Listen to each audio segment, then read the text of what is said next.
as an entrepreneur, it's okay to say that for a season, this is what I'm going to have to do. Sometimes you have to work like no one else to work like no one else. And so there's going to be a season of this for my business where I'm going to work all the time so that I can get to this. And so I have to enjoy the rest period.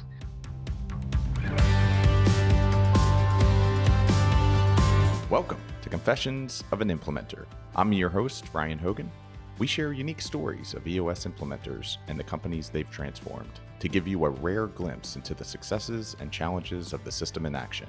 Let's jump in. Katie, thank you so much for taking the time today to come on the show. Welcome. Yeah, thank you so much for having me. I'm excited.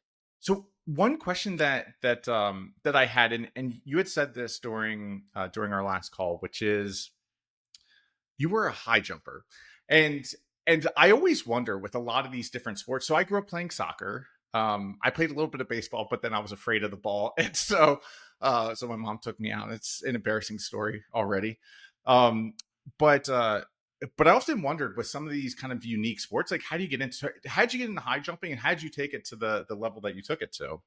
Yeah. So one thing to know about me is I'm 6 foot tall. So being tall in high jump is definitely an advantage. And it really started in junior high because I'm not a fast runner, and I wouldn't say I sucked at everything else, but I didn't have like that thing. I grew up in a really small town, and so everybody played every sport. And I went out for track, and they're like, "Well, you're tall. Just run up and fall backwards over this stick." Like, how hard can it be? And turns out it wasn't that hard. Especially when you're already like up there, you can fall over for fairly easy. And so I had some success, and then continued that into high school. And it's funny because people are like, "Oh, you ran track." I'm like, I did as little running as possible. I did field, and I did other things, like I did discus. I don't have the exact build to be a thrower, but I was okay at that.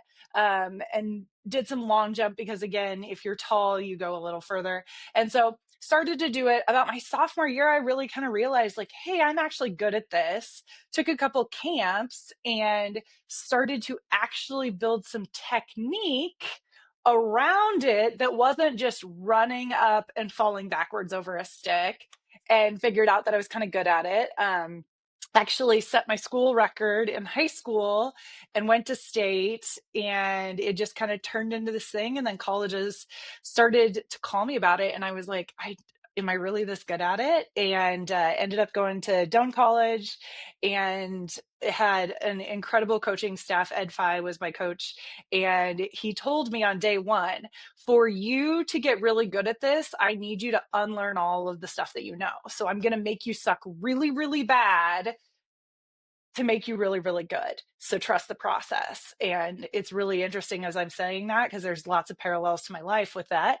And it worked. My junior year, I actually jumped 5'9 3/4 inches, and I won an NAIA indoor national championship, and actually qualified for nationals all 4 years that I was there. That was the closest I got to winning, was second place, I won my junior year. I did not win any outdoors. I got second one year.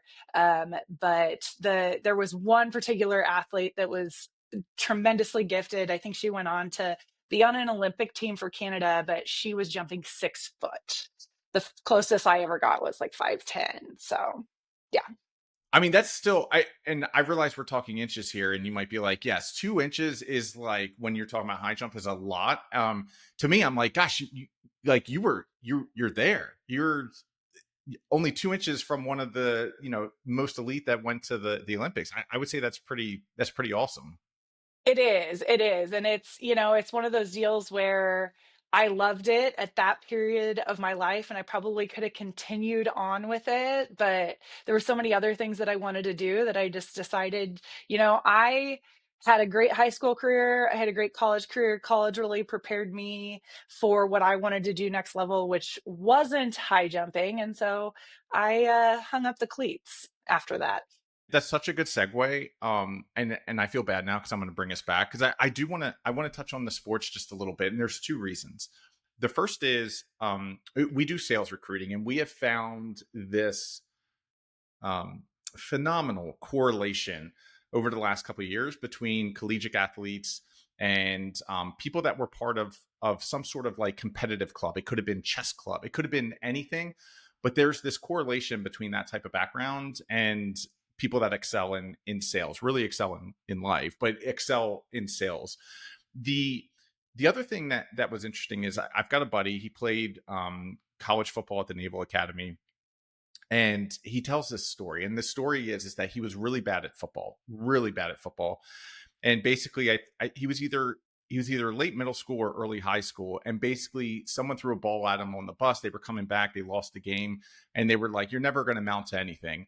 And he grabbed the ball and he looked at him and he was like, I'm going to play at the highest college level possible. And he did, but something clicked. Like, he made a mindset shift on that day where like that became his life, was like, one, proving that guy wrong, but the other thing of like just excelling. And so he went from one of the worst to the best on the team, and then got picked up for the Naval Academy. So my question to you is like, did you try at this?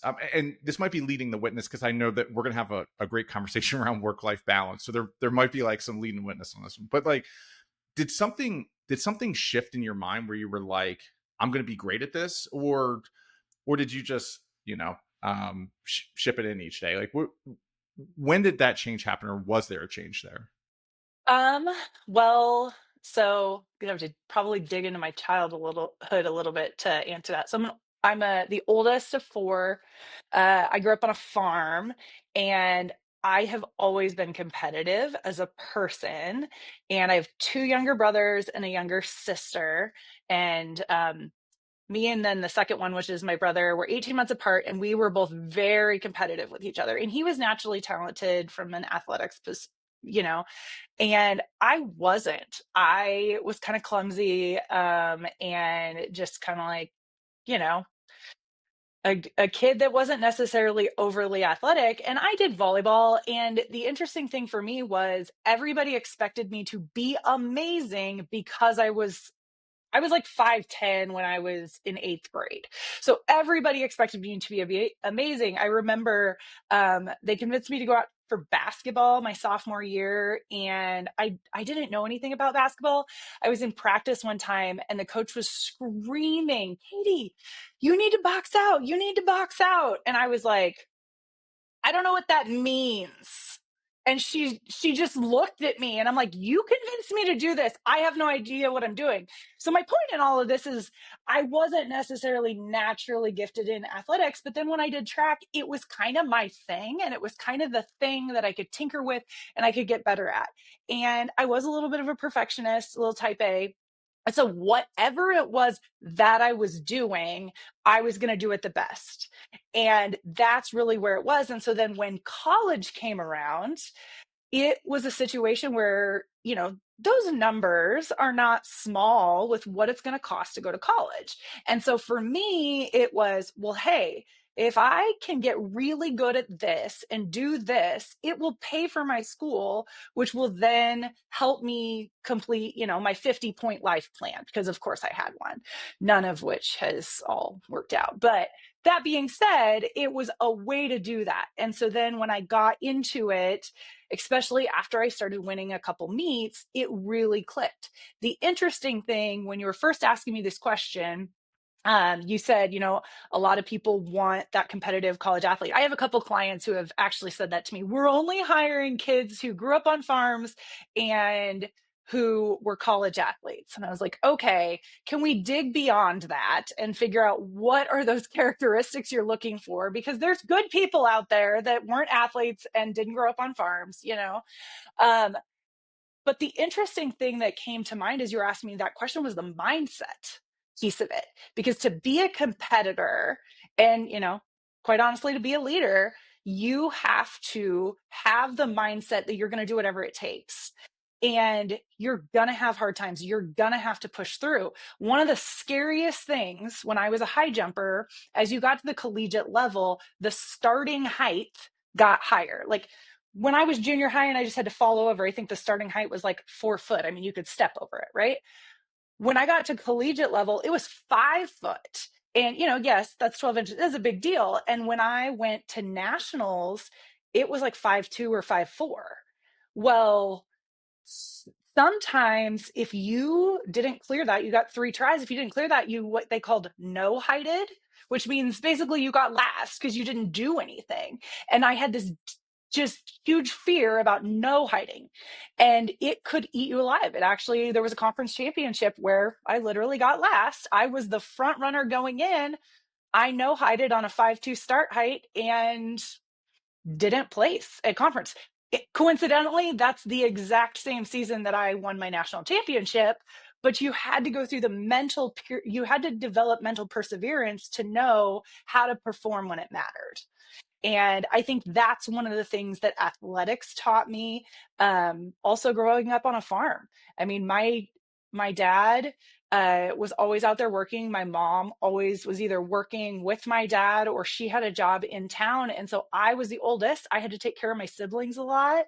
And there were expectations set every single day when we were home of this is what needs to be done when you get home. And we all work together as a family to, you know, keep things going, whether it was cutting thistles or cleaning the house. And so it was really, for me, it's about setting proper expectations and figuring out the mindset to hit those expectations. Actually, I I love that your client was like, we're only going to hire people from the farmers plate and cut, because you said this thing. This is like, it's mindset, and it's this mindset of like doing whatever it takes. I can very easily see all the things that you just described. I could see how like that type of resiliency and that type of mindset at a very early age like is ingrained in you. Um, I don't know if you have the answer to this, but like where else can you find it? Like if you are not going through those types of challenges, that type of adversity, like early on in age, like, not to agree with your clients, but how else do you find people with like with that type of grit? With that type of grit, I don't want to say that it's just childhood. I have a lot of friends, I have a lot of clients that have gone through some horrific things in adulthood.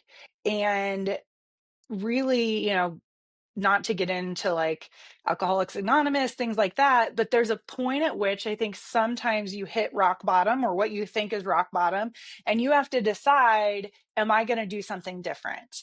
And I don't want to get into a discussion around nature versus nurture because I'm not sure which one I agree with, but it really is about what are the characteristics, maybe even the core values of that person. And a lot of times, experiences in our lives will change us in those ways. And so, even if you didn't grow up on a farm or you didn't, you know, play collegiate athlete, or you weren't a collegiate athlete, I have a friend that her parents kind of stopped parenting her when she was 12, and she had to send herself, I mean, she was still kind of a child at that point, but she went to high school online and she moved here and she had to kind of figure things out for herself at 18, and now she has a really great job, and she didn't go to college, but she graduated from high school. She put herself through school. She's married. She has a kid. She's, like probably one of the best in her field at what she does. And so I think it's about just what experiences you go through and how you choose to respond and learn from them. I love that. Um, you said you had a 50 point life plan. Have you given yourself any grace on that, or are you still like, we're gonna hit every single one of these? Yeah. EOS Implementer wasn't, yeah. No, I have. That's actually part of like the grand journey over the last 3 to 4 years of my life. So in EOS, we teach Colby, which I learned, helps you understand your thinking style. I am an 8 fact finder, which means I love details before I can make decisions. And I'm probably going to give you way more details than you need. Sometimes my clients are probably like, yeah, Katie, we get it. You can stop talking. I work on that. But I remember being, very type A at an early age. Freshman year in high school, and again, I went to school in a very small town. The graduating class was 40 people.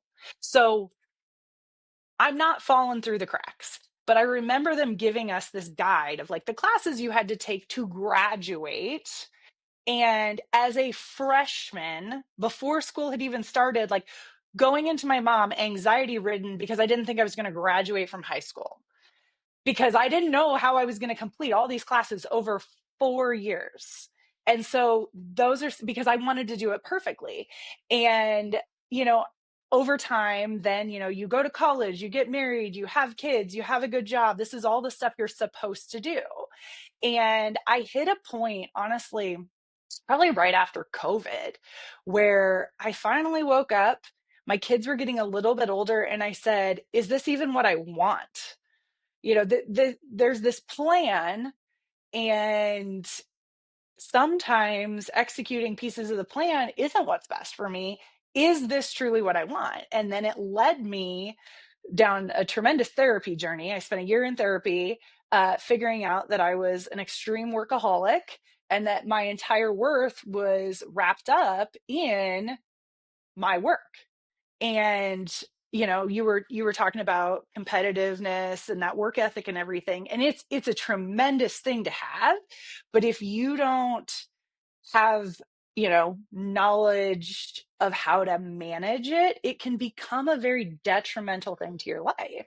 And that's what happened to me. I was working all the time, and I struggled with delegation, and I was in an environment that you know things people weren't always held accountable, and so it was really creating a lot of issues for me. So after therapy, after the rest of my journey that we'll go into in a minute, um to answer your very simple question of have we loosened the plan, I don't even have a plan at this point. I take it. Yeah, well, I shouldn't say that. I have a VTO. Let's be honest. I have a VTO, Vision Traction Organizer. I have that plan for my business and for my life. But the thing that I really found with EOS is sometimes that changes, and we got to be flexible and adaptable to be able to change with it. I love it. Do you change it once a year? Do you if you look at something and it doesn't resonate today, do you change it then? Like how often are you because it sounds like you held on to those 50 for quite some time, and then you're like, all right, like something's got to change. Yeah, so I would say I'm a big believer in like the long-term issues list parking lot. That's something that I grasped very early with EOS because it allows me, as somebody who struggles with anxiety and is always thinking and feels like she has to do everything, it allowed me to put it somewhere and know that I wouldn't forget it or that I could come back to it. And it gave me permission to set it down. And so my long-term VTO issues list is long, and every quarter my assistant and I go through it. A lot of times I've spent a clarity break or two ahead of time going through certain things because I mesh my life and my work together much more than I ever did. So sometimes there's stuff on there that doesn't necessarily pertain to my assistant. And so I work through some of those things. And, I follow the EOS process in my business. So every quarter we're evaluating it. Every year I set goals. And honestly, I am getting better and better at predicting. You still have to have some of that. I'm much more loose in my life than in my business. And then I'm consistently updating my 3-year picture, at least once a year. I will say, we're about halfway into this year. I'm 2.5 years into my EOS journey, and I've really started to realize what that 3-year picture needs to look like for me. I didn't know what it needed to look like in the beginning. And so there's definitely a list of things that will be adjusted at my annual in January. Got it. Also, congrats, certified implementer in less than 2 years. That's pretty incredible. I mean, the competitiveness is still showing, by the way. I know. What, what when you were going through this at work, and it sounds like it was after COVID. Like, was there is your thing about proving people wrong? Are you competing against other people inside the organization? Were you competing with like what you thought like was going on in other people's lives? Like what was kind of driving, and again, if it's not too personal, I realize No, we're I'm okay. reflecting on that question. So let me give you a little bit of history about where I was at. That might help you understand kind of the answer to that question. So I worked for a family-owned construction company, and they had a lot of different industries that they operated in. The other thing that was made them unique and different is they actually had three business units in one. So we had commercial electrical contracting, low voltage and data cabling, and then business technology, which was like IT managed services and business phone systems. I started at the company on the help desk for the IT managed service side of the organization. And I went to school to be an IT technician, and I did get a business degree at the same time because I thought, it'd be good to know business at the same time as you're programming switches. Well, I spent about a year on the service desk and realized, yeah, I don't want to sit and code. I don't want to fix switches. I don't want to do that stuff. I had a healthy appreciation for the customer service aspect, but I was much more interested in the spreadsheets, operational efficiency, process, all of that type of stuff. They afforded me the opportunity to move into a role that allowed me to do some project management and estimation. And then eventually, and how I found EOS was I was leading the IT and phone system division and read traction and implemented that into the organization. The first, reflecting back on your question and saying, did I have this like competitive will to prove somebody wrong? A female in the IT industry is not always common. It's definitely getting better.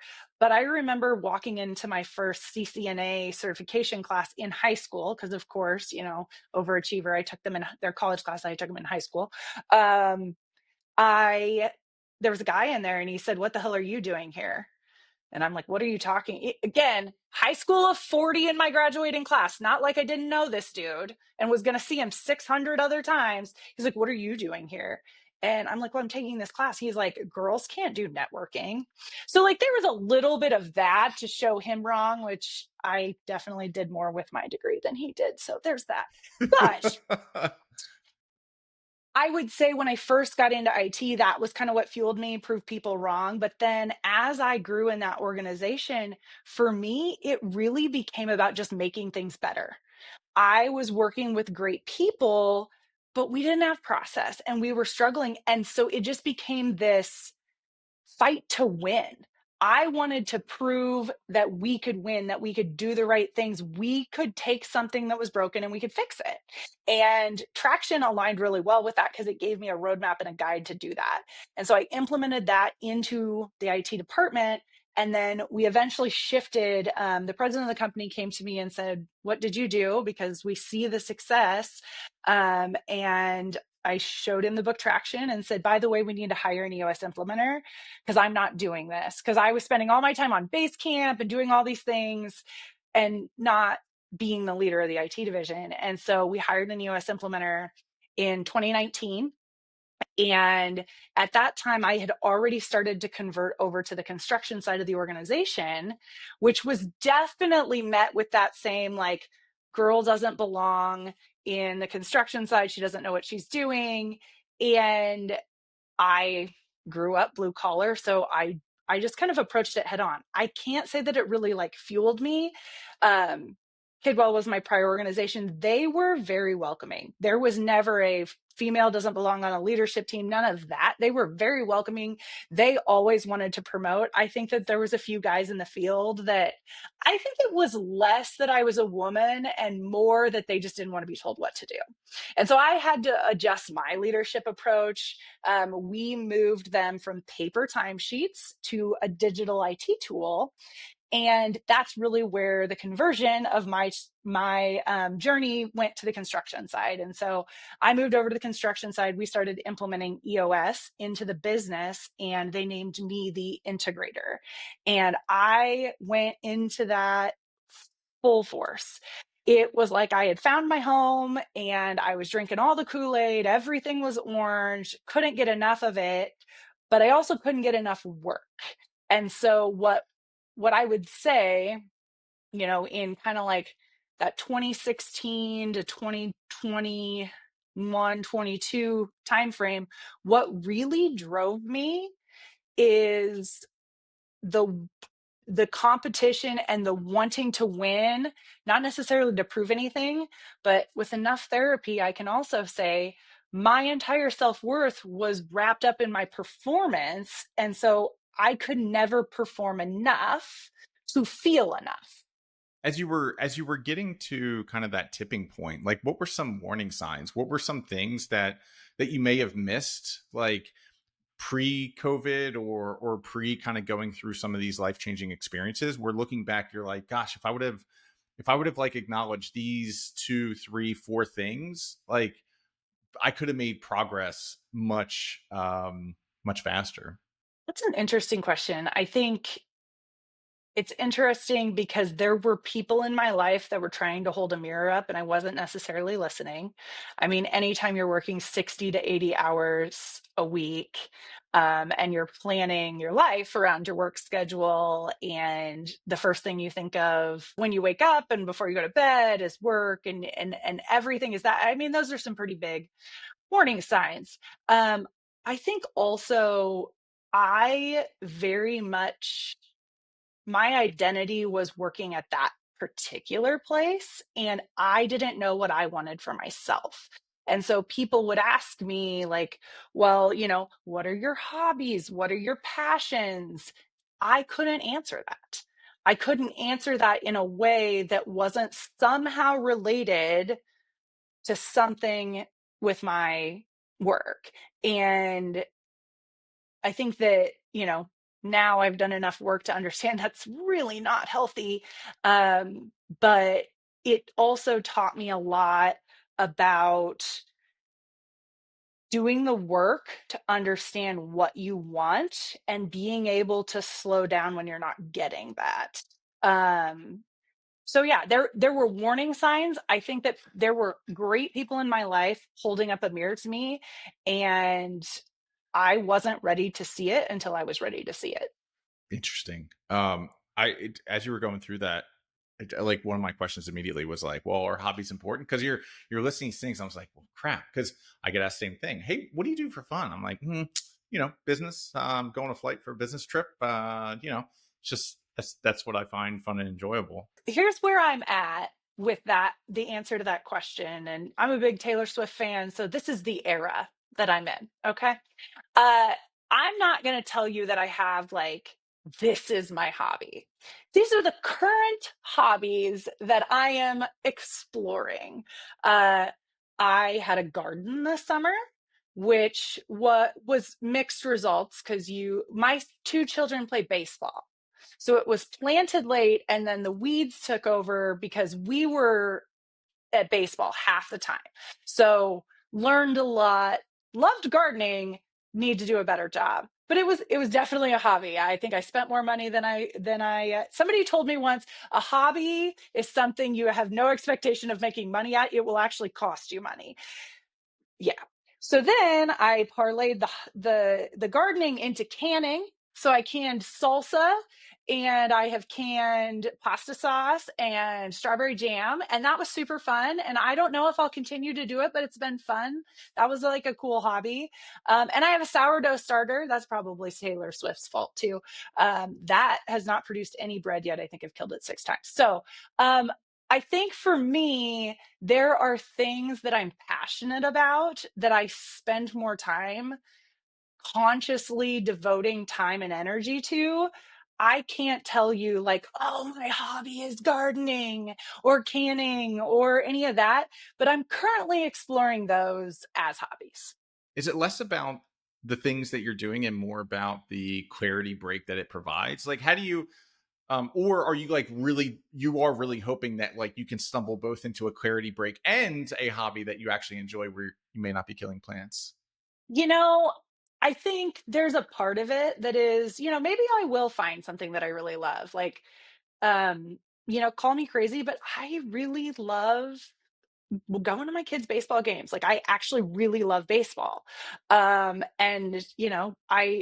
it feels like a job sometimes, but that's probably a hobby because you got to be crazy to chase these kids around as much as you do.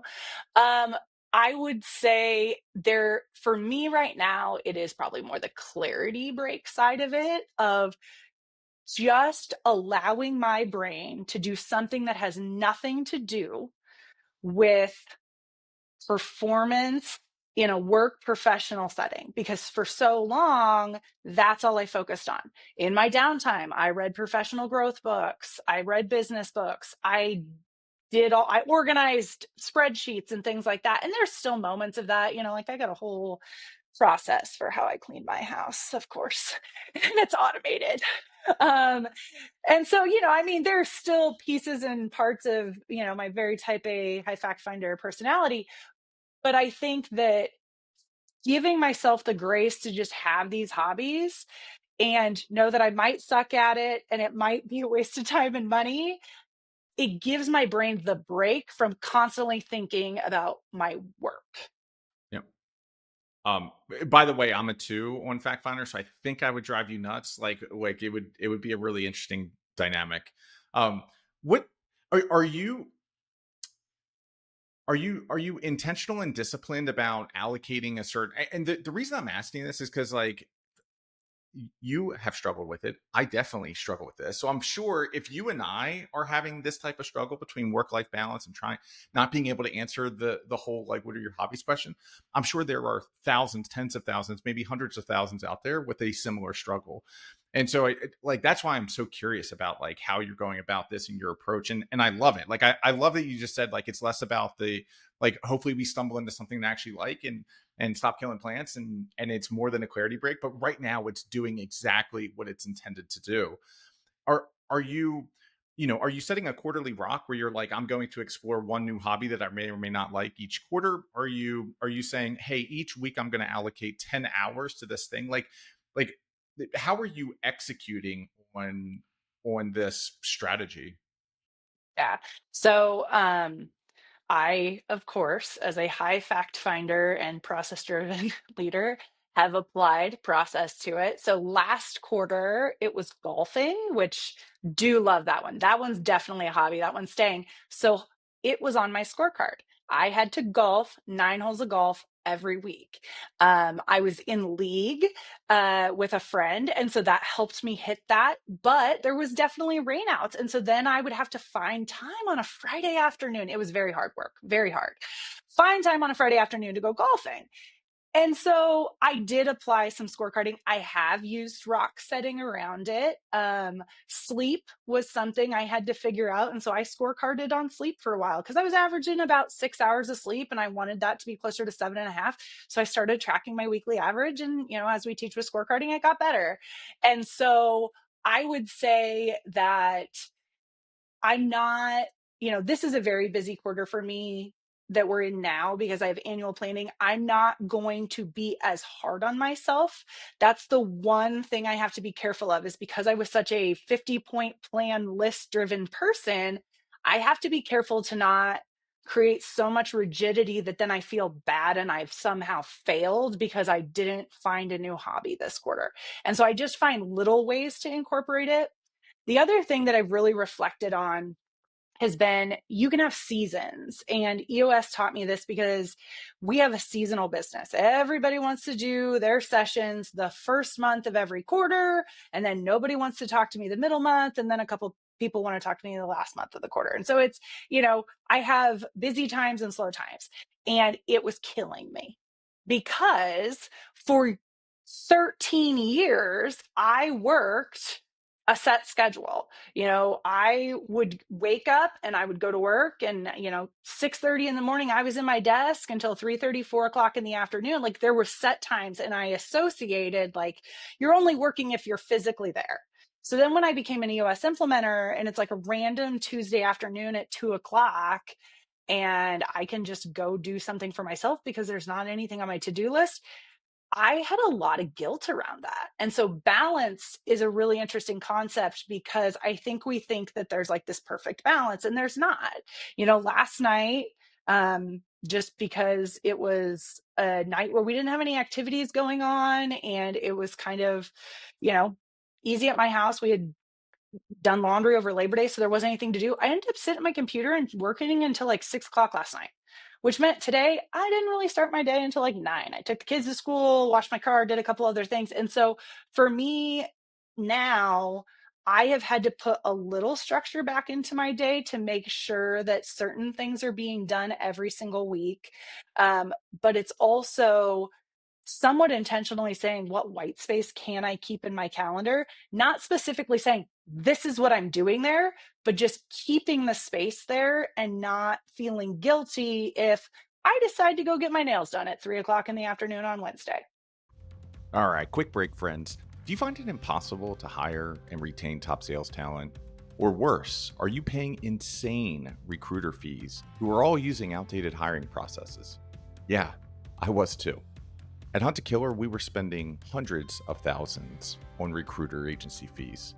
And after I sold that company in 2025, I started Talent Harbor. And the whole vision here was to make sales recruiting accessible to small and medium-sized businesses, because the organizations that can hire and retain world-class people are the ones that ultimately win. Most organizations rely on things like ZipRecruiter or LinkedIn, and they get hundreds, if not thousands, of resumes. But we find that the best salespeople are already perfectly placed somewhere else. And that's why our approach is to go after them. And we do that through a business model called recruiting as a service. We do not charge commissions. We do not have success fees. We don't have contracts. We don't have long-term engagements. And we become an extension of your team as expert sales recruiters. If you're tired of the same old recruiters and want to actually grow your sales team, check us out at talentharbor.com. That's Talent Harbor, TALENTHARBOR.com. Let's get your next sales superstar hired. Let's start with the 90s. I was trying to figure out which direction to take that, because the guilt thing is real. I'm going to come back to that one. But you said 9 to 6. You said I didn't get started until 9 a.m. That's normal people, by the way. Like, normal people work 9 to 5. So the hours you just gave, where you were like, whew, this was a struggle. 9 to 5 was basically a struggle today. So, like, balance to you is more like, what does that mean? Is it a blend? Is it like, do you think people think about it wrong, because like there's work time and that's on, and then there's not work time and that's off, and it should be more like, if I get my nails done at 3, I guess, just like peeling back that layer a bit on what is balance. Yeah. So I do want to just like disclaimer, I am very blessed as an EOS implementer that I get to set my schedule. So I have, a lot more flexibility right now. Come October, I will be in session, and I will be in session from 7 a.m.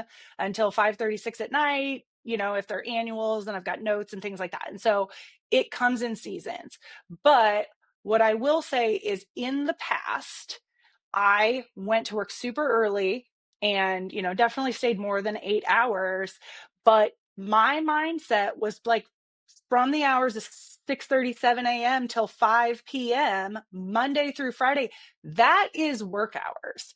And you shouldn't be doing anything else.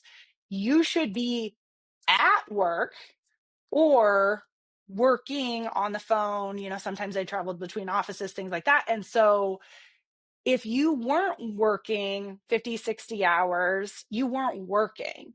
And a lot of it really started to be like about the number of hours. And I found that when I would track my hours, I actually, you're going to be shocked, thought it was a competitive thing. And I wanted to see how many hours I could get in a week. So then I It's a had to great stop scorecard tracking. metric. Great scorecard metric. Had to stop tracking my hours because I found that I wasn't cutting hours, I was adding hours because I wanted to hit a new high score. And so stopped that. When I left my integrator job, you know, I had full flexibility. And so then I had to start thinking about, like, what are the optimal hours? Nobody's taking my call at 7 o'clock in the morning. So when I was at my desk at 6:30 in the morning, nobody's taking my call. And so I had to start thinking about, what is a good schedule? I'm a big Michael Hyatt fan. He has a planner called Full Focus Planner. The EOS Life Planner is actually loosely designed off of it. And I use the EOS Life Planner because it's got all the things that I already need.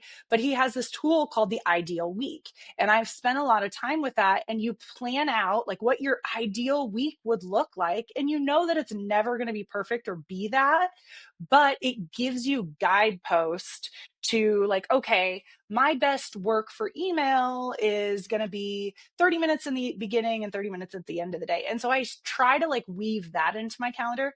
I am playing with a little AI now with my calendar, and my assistant is helping me with my calendar because she's making sure that I don't do dumb things. Because like the old competitiveness still catches up to me, and I also think I'm like invincible, and so I'll think I can go do a session in Colorado, drive 6 hours, and then wake up and do another session at 8 o'clock in the morning after getting home at midnight. So bringing on an assistant really helps me stop doing stupid things like that. But I think the illusion of balance is, don't let one person tell you it's this or it's this. You have to spend the time figuring out what works best for you. Like, when are you best? For me, it's typically the mornings by about 3 or 4 o'clock. If I'm not in session, I'm not gonna probably do real well with high thinking activities because my brain is fried at that point. And so you have to figure out what that looks like. Part of me becoming an EOS implementer and leaving my job was to spend more time with my kids and with my family. And so I leaned into that hard this summer. And there were times that I think my two sons, who are 10 and 13, woke up and didn't realize mom still has a full-time job, because they'd be like, we're going to do this today. And I'm like, well, no, mom actually has to go to work today.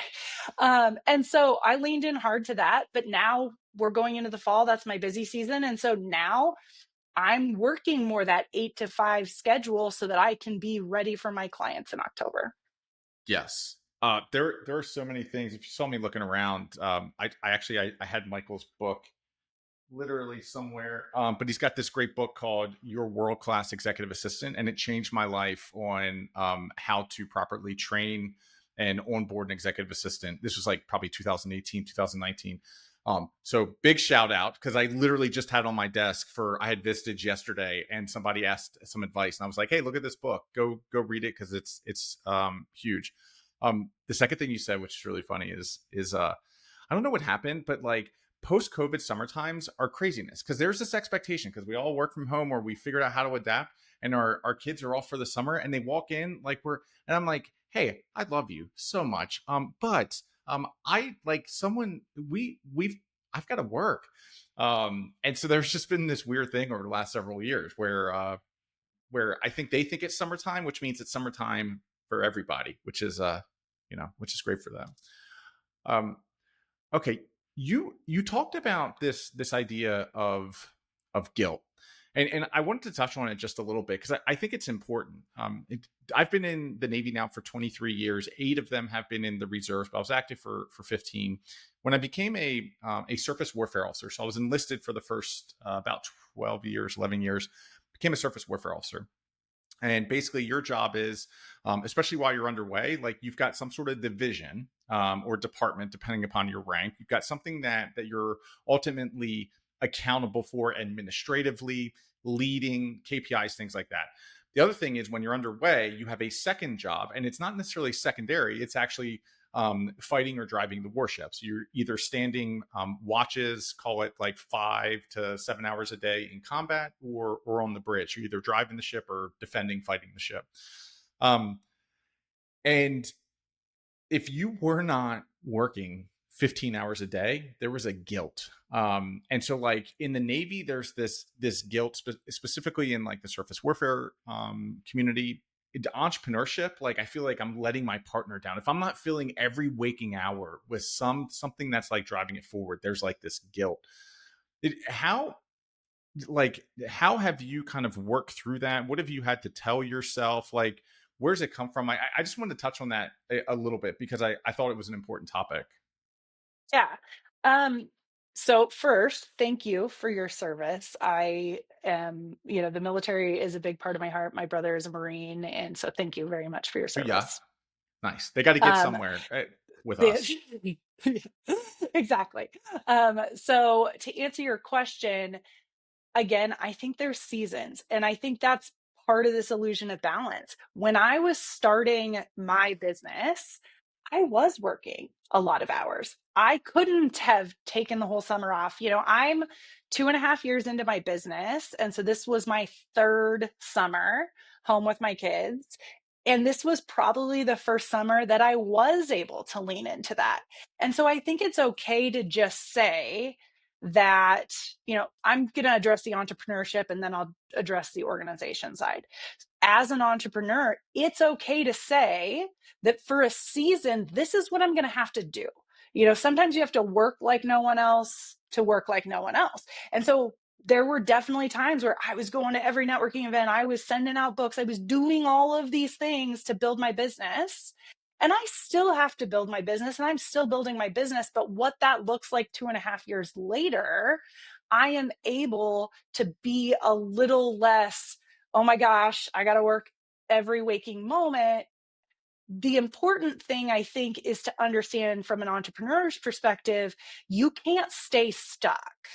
One of the things that EOS really helps you do is helps you get all those visions and plans out on a piece of paper.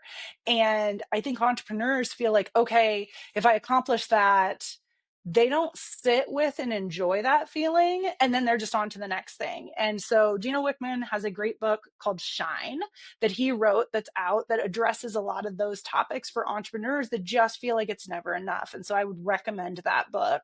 But I think as leaders, as entrepreneurs, that guilt is something that you have to take a clarity break and ask yourself, like, there's going to be a season of this for my business where I'm going to work all the time so that I can get to this. And so I have to enjoy the rest period. There's a lot of stuff out there around rest being what allows us to get ready for the next stage of growth in our business or our growth as a person. And so I feel like I embraced rest this summer because I have a really busy quarter and I'm hoping to bring on a couple new clients. And my family knows that means we're going to be really busy this quarter, but that allows me to go to Disney with them in February and take a whole week and do some of those things. And so it's figuring out what that looks like for your life. So that's kind of the guilt side of that, is you have to get in touch with, what does this season look like and what are you trying to get to? But then commit to yourself to enjoy the reward if you're going to work like that. Now, when you're inside of an organization, I think that you have to ask yourself, and this was a big piece of me, is the organization asking that of you or are you asking that of you? Because for me, it was a little bit of both. And 2.5 years of reflection, I definitely was part of the problem. If you were to go back and ask my visionary, I don't think he would tell you, oh, I expected Katie to be here 60 to 80 hours. Actually, he would tell you, I told her she needed to go home. And I constantly fought that and said, like, hey, this is what it's going to take. This is what it's going to take. And there was definitely things that's what it was going to take. But I didn't appreciate that maybe in one season I could rest, and one season I would do those things. And so first you have to ask yourself, is that what the organization is truly asking you, or are you part of the problem? If you're not part of the problem, and it's truly an organizational thing, you have to do a people analyzer.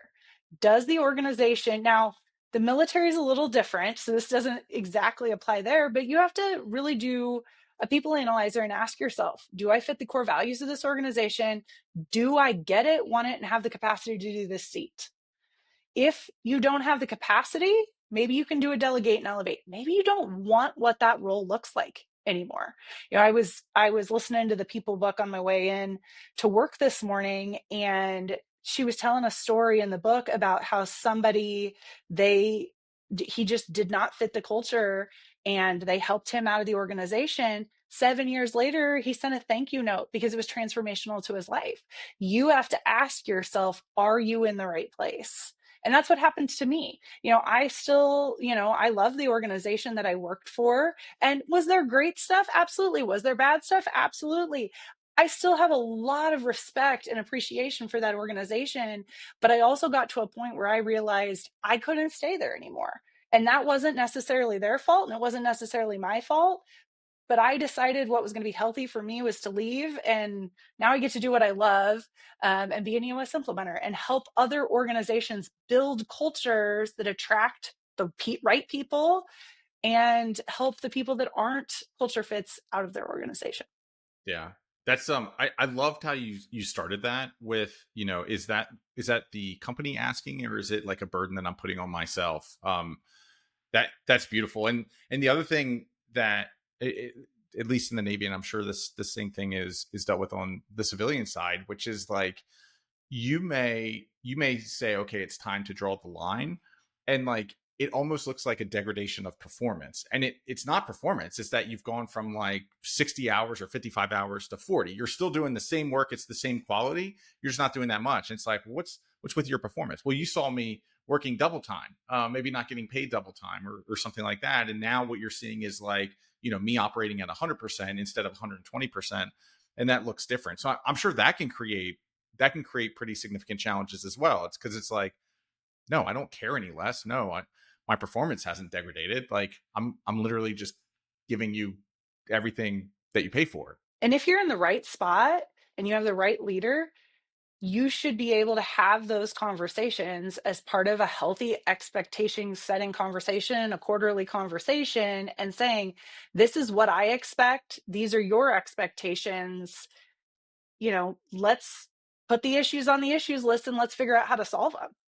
Love it. Okay. You are growing very fast inside of the EOS ecosystem.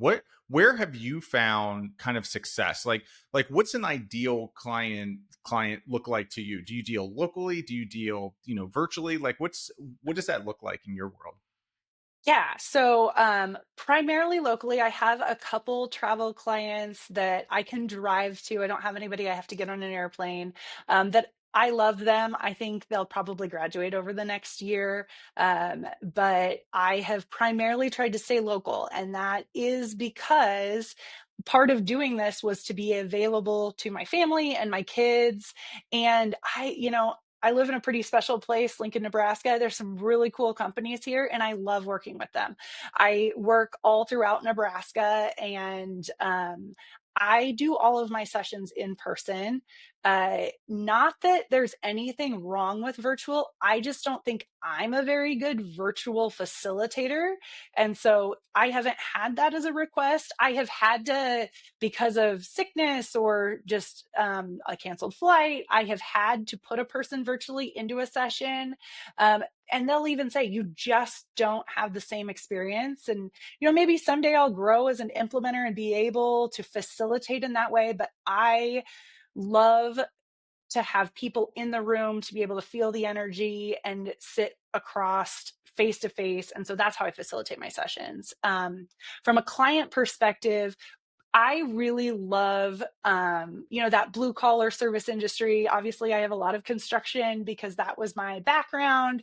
But I have some hospitality clients and property management, different things like that. And what I've really figured out is that it is truly more about the client and their personality than what it is they're doing. I can probably bring a couple insights to their construction business, but as a high fact finder, I think I'm more valuable sometimes to my clients for industries that I don't know, because then I don't vomit my opinion on them, which as a coach, I'm not supposed to give them my opinion or advice. And so I think I sometimes am a better implementer when it's not a construction company. But I really have found that the people that I work with the best is they're just open, honest people. They want to get better. They're willing to be vulnerable and say, you know what, we don't have it figured out. we're going to cuss a little bit in the session room, or we're going to struggle a little bit in the session room, but we're willing to do the hard work to figure it out. We're not here to have somebody else do it for us. We know that it's going to be messy, but we're willing to do what it takes because we actually want to build a lasting company, not because we want something that looks good on social media. We actually want to make an impact. If you're just here to check the box, you don't do real well with me in my session rooms. Got it. That makes a lot of sense. And I will save the in-person / virtual debate. Every time I go out there and take that hot take, everybody's like, no, like everything's the same virtually. And it's like, no, it's not at all. That's for another day. Yeah, and I stay out of the fray too.